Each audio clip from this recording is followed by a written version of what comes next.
പാളയത്തിൽ പടയെയും പാളയത്തിന് പുറത്തെ പടയെയും ഒറ്റയ്ക്ക് നിന്ന് മൈതാനത്ത് നിന്ന് നേരിടുന്നയാളാണ് അയാൾ. കരിയറിലെ ആദ്യ 2 സെഞ്ചുറികൾക്ക് ശേഷം അയാൾ തുടർച്ചയായി 2 കളികളിൽ 0-ന് പുറത്താകുന്നു. ഡക്കോളി, അവസരങ്ങൾ ഉപയോഗിക്കാൻ അറിയാത്തവൻ, ബ്ലണ്ടർ സാംസൺ തുടങ്ങി അയാളുടെ അച്ഛനെ വരെ ഓൺലൈൻ കോച്ചുകൾ നിരന്തരം വിമർശിച്ചുകൊണ്ടേയിരുന്നു.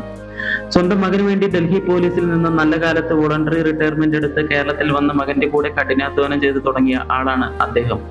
മകനോളം അവഗണനകൾ നേരിട്ട് തളർന്ന ആ അച്ഛൻ പറഞ്ഞ വാക്കുകളെ വരെ അന്തരീക്ഷത്തിലിട്ട് മതിച്ചു. അയാളുടെ ശത്രുക്കളും മിത്രങ്ങളെന്ന് കരുതിയവരെല്ലാം. സ്വന്തം മകനിൽ അത്രത്തോളം ആത്മവിശ്വാസമുള്ള, അത്രത്തോളം അവഗണനകൾ നേരിട്ട ഒരു അച്ഛൻ പിന്നെ എങ്ങനെ പ്രതികരിക്കും എന്നാണ് നിങ്ങൾ വിചാരിക്കുന്നത്? തന്തയ്ക്ക് പിറന്ന മകനായതുകൊണ്ട് അയാൾ സ്വന്തം അച്ഛന് വേണ്ടി അടുത്ത മത്സരത്തിൽ മൈതാനത്തിൽ തീച്ചാമുണ്ടിയാവുകയായിരുന്നു. പക്ഷെ ഓരോ ചുവടിലും അത്രമാത്രം കൃത്യത അയാളിൽ പ്രകടമായിരുന്നു. കാരണം അയാൾക്കറിയാം, തന്നെയും തന്റെ അച്ഛനെയും വേട്ടയാടാൻ തക്കം പാർത്ത് മുള്ളുമുരുക്കും മൂർഖൻ പാമ്പ് മുതൽ തന്റെ തകർച്ചയെയും വിറ്റ് കാശാക്കുന്ന വിഷക്കടന്നൽ കൂട്ടം വരെ എല്ലാം തക്കം പാർത്തിരിപ്പുണ്ടെന്ന്. അയാളുടെ സെഞ്ചുറി സെലിബ്രേഷൻ അത് അയാളെ സ്നേഹിക്കുന്ന യഥാർത്ഥ സപ്പോർട്ടേഴ്സിന് ഹൃദയത്തിൽ ഒരു വിങ്ങലായിരുന്നു. ആർപ്പുവിളികളില്ലാതെ നെഞ്ചിലെത്തുന്ന ചെറിയൊരു ആർത്തനാദവുമായി ഉള്ളു തിളയ്ക്കുന്ന ഒരാളുടെ ചുണ്ടിൽ ആർക്കോ തേച്ചു വെച്ച ഒരു പുഞ്ചിരിയിൽ ഒതുക്കി അയാൾ അത്. ഏറെ സന്തോഷം പ്രകടമായത് ക്യാപ്റ്റനിലും സഹകളിക്കാരിലും മാത്രമായിരുന്നു. അയാൾ സന്തോഷിക്കാതിരുന്നതിന് ഒറ്റ കാരണമേ ഉണ്ടായിരുന്നുള്ളൂ. അയാൾക്ക് നല്ലപോലെ അറിയാം, ഹൃദയം തന്ന് തന്നെ തന്ന് കൂടെ നടന്ന തന്റെ പിതാവ് ഈ ദുനിയാവിൽ ഈ സമയം ഹൃദയം പൊട്ടി അയാളുടെ വീട്ടിലിരുന്ന് കരയുന്നുണ്ടാവും എന്ന തിരിച്ചറിവാണത്. ആത്മാഭിമാനങ്ങൾക്ക് ഏൽക്കുന്ന ക്ഷതങ്ങൾ ആത്മാഭിമാനികൾക്ക് എന്നും മരണത്തോളം ഭീകരമാണ്. 4ാം T20 ഇറങ്ങുമ്പോൾ അയാൾ അത്രമാത്രം കരുതലോടെയാണ് ഗ്രൗണ്ടിലേക്ക് ഇറങ്ങിയത്. ടോസ് നേരത്തും ഗ്രൂപ്പ് ഫോട്ടോഷൂട്ടിന് മുൻപ് വരെയും അയാൾ പരിശീലനം നടത്തിക്കൊണ്ടിരിക്കുന്നത് ഇടയ്ക്കിടയ്ക്ക് സ്ക്രീനിൽ കാണിക്കുന്നുണ്ടായിരുന്നു. അയാളുടെ മുഖം കാണുന്ന എല്ലാവർക്കും മനസ്സിലാവുമായിരുന്നു അയാൾ മാനസികമായി താൻ നേരിടാൻ പോകുന്ന പന്തുകൾക്കെതിരെ തയ്യാറെടുക്കുകയായിരുന്നു എന്ന്. കഴിഞ്ഞ കളികളിൽ നിന്ന് വ്യത്യസ്തമായി ഇത്തവണ അയാൾ ജാൻസനെ നേരിടാൻ തീരുമാനിച്ചത് bat top to bottom swing ചെയ്തിട്ടായിരുന്നു. ആദ്യ ഓവറിൽ ബ്ലേഡ് ഓപ്പണാക്കി ഒരു ഷോട്ടിനും അയാൾ മുതിർന്നില്ല. ഇത് മനസ്സിലാക്കിയ ജാൻസൺ അടുത്ത ഓവറിൽ സ്റ്റമ്പിന് പുറത്ത് ഔട്ട് സ്വിംഗറുകൾക്ക് മുതിർന്നു. ഒരു ബോൾ എഡ്ജ് ചെയ്തെങ്കിലും സഞ്ജു പെട്ടെന്ന് തന്നെ തന്റെ കളിയിൽ മാറ്റം വരുത്തി. കൃത്യം 2.4 ഓവറിൽ അയാൾ തേർഡ് മാനിലോട്ട് കൃത്യമായി അളന്നു മുറിച്ച് തട്ടിയിട്ട സിംഗിൾ അയാളുടെ സെഞ്ചുറിയോളം തന്നെ മനോഹരമായിരുന്നു. ക്രിക്കറ്റ് ഇഷ്ടപ്പെടുന്ന എല്ലാവർക്കും മനോഹരമായി തോന്നി ഈ ബാറ്റിൽ. ഇന്നിംഗ്സ് ബോൾ നമ്പർ 8 ജെറാൾഡ് കോട്സയെ ഡീപ് മിഡ് വിക്കറ്റിന് മുകളിലൂടെ ഒരു കൂറ്റൻ സിക്സർ അടിച്ച് അയാൾ സൗത്ത് ആഫ്രിക്കയ്ക്ക് ഒരു അപായ സൂചന നൽകി.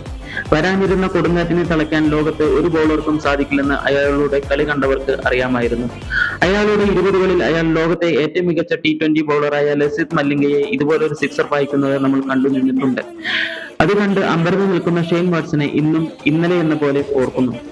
ബോൾ നമ്പർ 10 ഗുഡ് ലെങ്ത്തിൽ സ്റ്റംപ് ലൈനിൽ സ്വിംഗ് ചെയ്തു വന്ന പന്തിനെ അയാൾ ആ ബോളിന്റെ പേസ് മാത്രം ഉപയോഗിച്ച് ഡീപ് ബാക്ക് പോയിന്റിനും തേർഡ് മാനിനും ഇടയിലൂടെ ബൗണ്ടറി കടത്തിവിടുന്നു. അയാളുടെ കരിയറിലെ എണ്ണം പറഞ്ഞ മികച്ച ഷോട്ടുകളിൽ ഒന്ന്. അയാളുടെ ക്ലാസും എലഗൻസും ലോകത്തോട് വിളിച്ചു പറയുന്ന ഒരു കിടിലൻ കട്ട് ഷോട്ട്. തുടർന്ന് 20ാമത്തെ പന്തിൽ ഷിബ്മാലിക്കെതിരെ മിഡോയിനും മിഡ് വിക്കറ്റിനും ഇടയിലൂടെ തലനാരിഴ കീറി ഒരു ബൗണ്ടറി.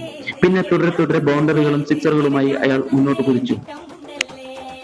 ഇന്ത്യൻ ഇന്നിംഗ്സിന്റെ 45ാം പന്തിൽ നമ്മൾ ഇന്നേ വരെ അധികമൊന്നും കണ്ടിട്ടില്ലാത്ത ഒരു റിവേഴ്സ് സ്വീപ്പ് മാക്രത്തിനെതിരെ അയാൾ നേരിട്ട 28ാം പന്തിൽ സ്റ്റബ്സിനെ ലോങ് ഓണിന് മുകളിലൂടെ സിക്സർ പായിച്ച് അയാൾ 3ാം ഇന്റർനാഷണൽ T20 അർദ്ധശതകം പൂർത്തിയാക്കി. അയാൾ വീണ്ടും തുടർന്നു. ഒടുവിൽ 51ാം പന്തിൽ അയാൾ തന്റെ 3ാമത്തെ ഇന്റർനാഷണൽ T20 സെഞ്ചുറി സ്വന്തമാക്കുന്നു. ഒപ്പം ഒരുപിടി റെക്കോർഡുകളും. ഒരു വർഷത്തിൽ 3 ഇന്റർനാഷണൽ T20 സെഞ്ചുറി നേടുന്ന ആദ്യ താരം. ഒരു വർഷം എന്നൊക്കെ അയാളോട് പറയുന്നത് ഏറ്റവും വലിയ തമാശയായിരിക്കും. കാരണം അയാൾക്കത് 2024 ഒക്ടോബർ നവംബർ മാസങ്ങളിൽ എന്ന് പറയുന്നതായിരിക്കും ശരി. നിങ്ങൾ ഒന്നോർക്കണം, തിരുവനന്തപുരത്ത് നിന്ന് ഒരു രാത്രി നീലക്കുപ്പായം അണിഞ്ഞ് ഇന്ത്യൻ ക്രിക്കറ്റ് ടീമിൽ കളിക്കാനായി ഇറങ്ങി പുറപ്പെട്ട ആളല്ല സഞ്ജു സാംസൺ. 1-2 ഡക്കുകളിൽ നിങ്ങൾ അയാളെ ചുരുക്കി കാണാൻ ശ്രമിച്ചാൽ നിങ്ങൾ മനസ്സിലാക്കണം, നിങ്ങൾക്ക് മാനസികമായി എന്തോ അസുഖമുണ്ടെന്നും അടിയന്തരമായി ഒരു നല്ല ഡോക്ടറെ പെട്ടെന്ന് തന്നെ കാണേണ്ടതുണ്ടെന്നും. അവസാനമായി അയാൾ സൗത്ത് ആഫ്രിക്കയിൽ നേടിയ ODI സെഞ്ചുറി അയാളുടെ ക്ഷമയെയും പ്രതിഭയെയും വിളിച്ചോതുന്നതായിരുന്നു. ഏറെ നേരം ക്രീസിൽ എത്ര മികച്ച ബൗളറെയും നേരിടാൻ പ്രാപ്തമാണ് അയാളുടെ പ്രതിഭ. പരാജയങ്ങളിൽ തളരാതെ കൂടുതൽ മെച്ചപ്പെട്ട് മുന്നോട്ട് പോകുന്ന അയാൾ തീയിൽ കുരുത്ത പോരാളിയാണ്, തോൽക്കാൻ മനസ്സില്ലാത്ത പോരാളി.